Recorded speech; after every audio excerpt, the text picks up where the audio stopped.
Alright, so let's talk about 2-foot jumping biomechanics. If you haven't seen my 2-foot jumping on the court, check it out so you know that I'm somewhat legit. I have an idea of what I'm talking about. And this is one of the ways that I train for that. I train on sand. There's a couple good reasons to train on sand if you can get to the beach.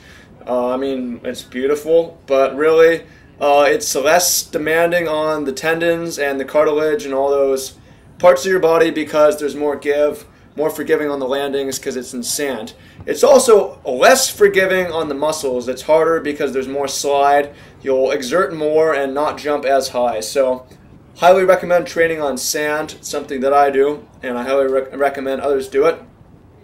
Now let's talk about 2-foot jumping biomechanics. Okay, the mechanics of jumping. You're going to see that I get a sideways jump here. I run, get sideways, and then jump. Why do I do this?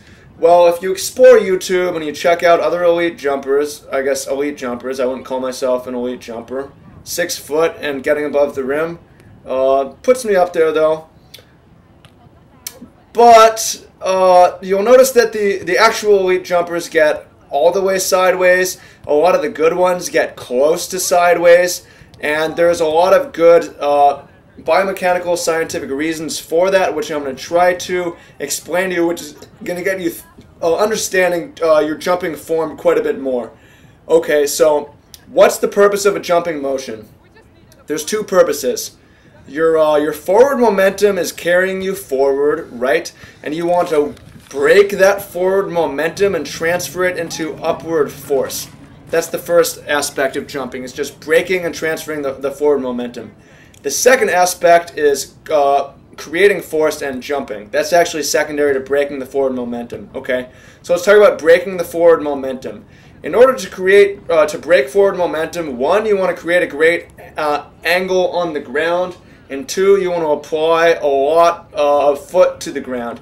So in order to break, you want the side of your foot to hit the ground at a high angle. The alternative to this is your heel hitting the ground at a high angle. Your heel isn't as wide, so it doesn't break as well, and it also is going to cause damage because that's a lot of force going onto your narrow heel as opposed to all that force loading onto your wide side of your foot. Alright? Secondarily, let's talk about jumping, creating a jumping motion. That's secondary, but in order to create a jumping motion, you want to be able to load quickly, right? The longer you load, the less bounce you're actually going to have. You want it to happen fast. So you want to get depth sideways. If you get depth forward and you lean forward, you're coming into your anterior chain, which is the forward part of your muscles. You want to be able to lean back, which you get to do when you're sideways, because by leaning back, you use your posterior chain muscles, which are huge. If you're leaning forward and your knees are flaring way out, you're coming up on your toes, you're leaning forward. If you get depth, your patellar tendons might just explode. We don't want our patellar tendons exploding. Now, I also talked about getting depth quickly. In order to load our entire foot with force quickly, we want to load like wide to narrow, right? If you imagine the foot as a landing bar, the narrow width loads a lot faster than if it loaded like back to front, right? Because it's just less, it's just not as much. It's 4 inches as opposed to 12 or whatever. So does that all make sense? I hope it does. If you check out biomechanics or the biomechanics of the elite jumpers, I think you're going to see that hold up. If you take yourself to the courts, get sideways, get low, have the side of your foot hit the ground at a great angle, which you can't necessarily see here.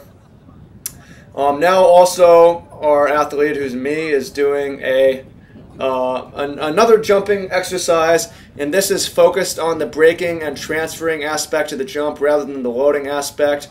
Our ability to jump is not the amount of force we can create. That's secondary to our ability to kind of break and dissipate the force and momentum we have from running forward, because that's plenty enough to get up.